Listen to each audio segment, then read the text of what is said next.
আমি আসলে অসুস্থ, ক্লান্ত, শ্রান্ত। এরপরেও আপনাদের খিদমতে হাজির হয়েছি,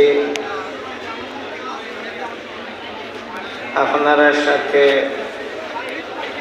একটু পরিচিত হইতাম,